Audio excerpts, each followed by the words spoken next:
Abala na sa pagpapatuyo ng gamit ang mga taga-barangay 662 sa Paco, Maynila.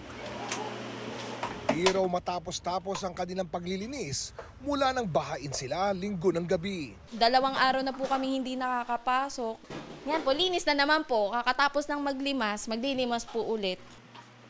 Pagod na kami. Nagkaroon ng alipungay.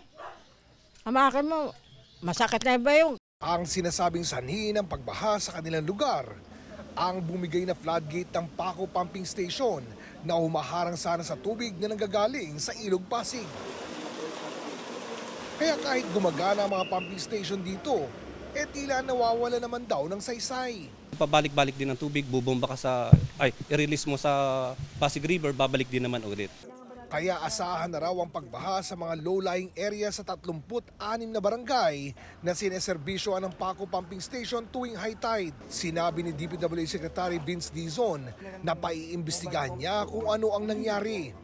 May suspetsa na baka may tumama na barge, kasi may mga barge akong nakita doon, pero ang sabi nung taong nag-ooperate dito, wala naman daw tumama. So ang suspetsa ng consultant ng Koreano, sobrang taas ng pressure dahil sa pagpasok ng tubig galing sa Pasig. Pagtitiyak ni Dizon, inaasikaso na nila ang pagpapagawa ng nasirang floodgate na posible umunong umabot ng 14 na araw. Makikipag-ugnayan daw sila sa MMDA para maglagay muna ng mga mobile pump sa lugar. Thank you, everyone.